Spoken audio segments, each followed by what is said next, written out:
Hi friends, ഇന്നത്തെ വീഡിയോയിലേക്ക് എല്ലാവർക്കും സ്വാഗതം. വീട്ടിലേക്ക് വന്നു കയറുന്ന മനുവിനോട് കമല, ഹരിയുടെ കാര്യം എന്തായി നീ പറഞ്ഞോ എന്ന് ചോദിക്കുന്നു.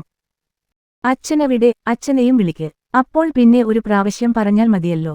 കമല പോയി ശിവേട്ടനെയും കൂട്ടിക്കൊണ്ടുവരുന്നു. എന്തായി, അലീനയോട് നീ ഹരിയുടെ കാര്യം പറഞ്ഞോ? ആകാംക്ഷയോടെ കാത്തിരുന്ന അച്ഛനോടും അമ്മയോടും മനു പറയുന്നു. ഞാൻ ശരണയെ കാണാൻ പോയിരുന്നു. എന്നാൽ നിങ്ങൾ വിചാരിക്കുന്നതുപോലെ ഹരിയുടെ കാര്യം പറയാൻ പോയതല്ല. ഞാൻ അലീനയ്ക്ക് കൂട്ടുപോയതാണ്.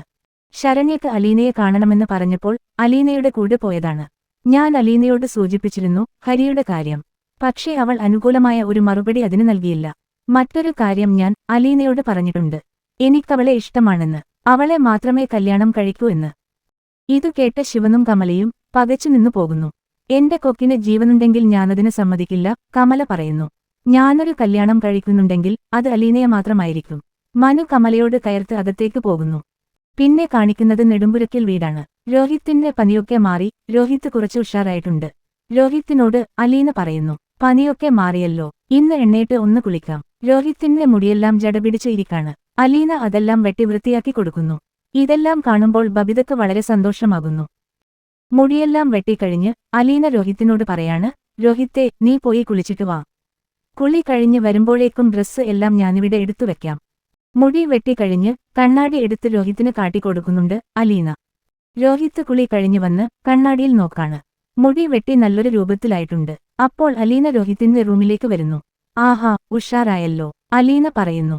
നിനക്ക് ഭക്ഷണം കൊണ്ടുവരാം എന്ന് പറഞ്ഞ് അലീന തിരിച്ചു പോവുകയാണ്. പെട്ടെന്ന് അലീന ചേച്ചി എന്നൊരു വിളി.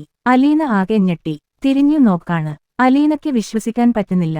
നീ എന്നെ തന്നെയാണോ വിളിച്ചത്? എനിക്ക് വിശ്വസിക്കാനാകുന്നില്ല. രോഹിത്ത് അലീനയോട് പറയുന്നു. കൃഷ്ണയും ബബിതയും ചേച്ചി എന്നല്ലേ വിളിക്കുന്നത്, ഇനി ഞാനും ചേച്ചി എന്ന് വിളിക്കാം. ഇതു കേട്ട അലീനയുടെ കണ്ണ് നിറയുന്നു. അലീന രോഹിത്തിന്റെ അടുത്തേക്ക് വരുന്നു. എന്നിട്ട് ചോദിക്കുന്നു, നിനക്ക് എന്തായിരുന്നു ഇത്രയും നാള് എന്നോട് ദേഷ്യം? ഞാൻ നിന്നോട് ഒരു തെറ്റും ചെയ്തില്ലല്ലോ. രോഹിത്ത് പറയുന്നു, എനിക്ക് എല്ലാവരോടും ദേഷ്യമായിരുന്നു, അച്ഛനോടും ചേച്ചിയോടും. പെട്ടെന്ന് ഒരു ദിവസം ചേച്ചി അച്ഛന്റെ മകളാണെന്ന് പറയുന്നു. എനിക്ക് നിങ്ങൾ തമ്മിലുള്ള ബന്ധത്തിൽ വിശ്വാസമില്ലായിരുന്നു.